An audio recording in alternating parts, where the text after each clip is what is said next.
Somewhere along the lines, it seems authors started to think that if they aren't in the Library of Congress, their book won't be in libraries. And that's not true. But the Library of Congress listing is an important step for a lot of authors. And there's a lot of confusion about it. So if you're curious, concerned, or confused about the Library of Congress and your self-published book, stick around. This video is for you. Hey there, I'm Julie the Book Broad, founder of Book Launchers, creator behind Author Launch Kit, and author of 4 books. Now, Library of Congress listing, specifically having your book cataloged in the Library of Congress and receiving a Library of Congress Control Number, or LCCN, is important for many authors, especially in the US. But its importance depends on your goals, publishing path, and target audience. Being in the Library of Congress collection signals that your book meets professional standards. It's the world's largest library, and inclusion gives your book a permanent place in the national bibliography. Many reviewers, booksellers, librarians, and academics view an LCCN as a mark of a real published book versus purely self-published ones that skip this step. This can make it faster for libraries to catalog your book. But if they have demand for your book and it doesn't have an LCCN, many will still carry it. The cataloger at the library just has to work a little harder. Now, the key here is that you need to have a book in demand.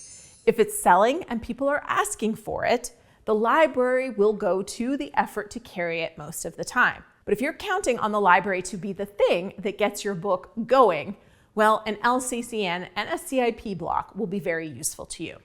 I'll come to a CIP block in a second. Why does all of this matter? Well, the LCCN creates an official permanent record of your book's existence tied to that national bibliography. But it's not to be confused with copyright registration, which is different and separate from this. To get your book listed in the Library of Congress, LOC, you need to secure the LCCN through the PCN. Yeah, the Library of Congress Control Number through the Preassigned Control Number program for publishers, and to do that, you submit copies for mandatory deposit under copyright law. When you are listed, this primarily means that you have an LCCN and a catalog record in the Library of Congress's database. Here is that step-by-step process if you want it. So step 1, get that PCN, the Preassigned Control Number. The LCCN is assigned before publication and printed inside the book.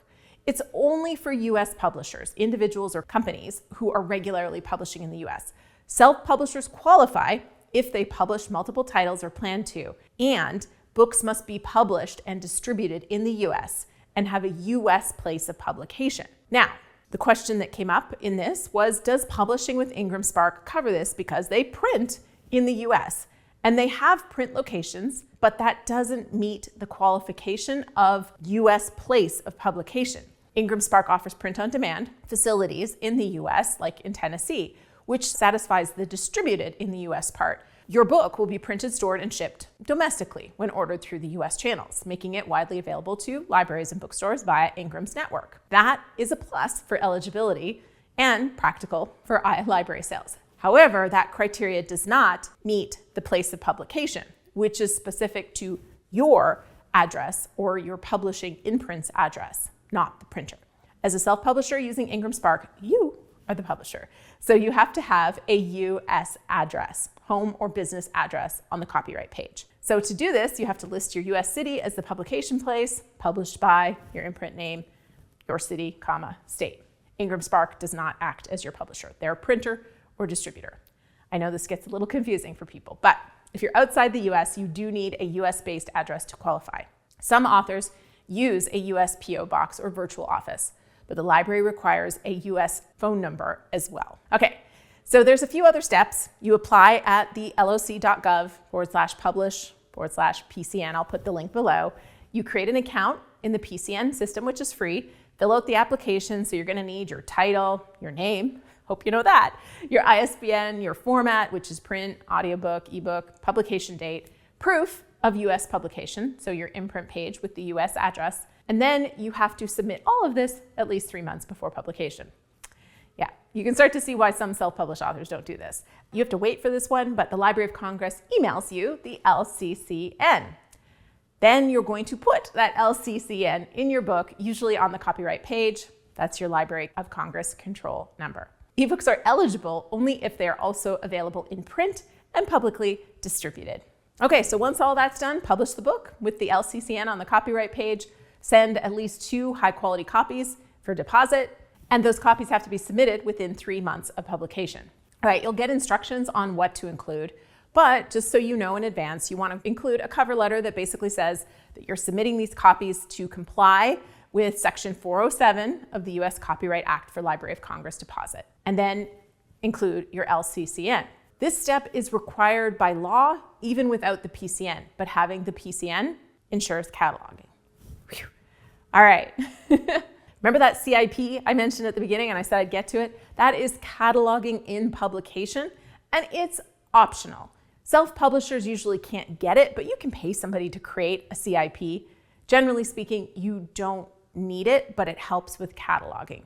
After deposit, the LOC does create a catalog record, and you can search for it at the catalog.loc.gov.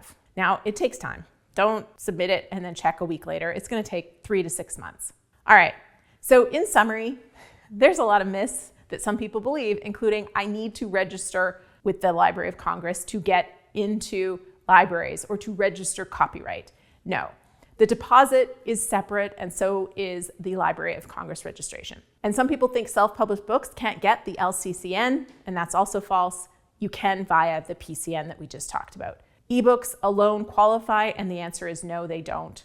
They have to be in print as well. All right, I've got a handful of useful links like the PCN program, the mandatory deposit link, the Library of Congress catalog. I'm going to put all of those down below because if you ask me a bunch of questions on this, I'm just going to have to send you to the links to get your answers.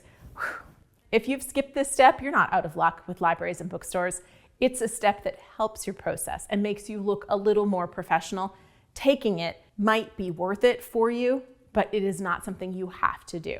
All right, like this, tell me in the comments after you've subscribed to the channel and given this video a thumbs up so YouTube knows that you want to see more content to help you create more impact and income with your books.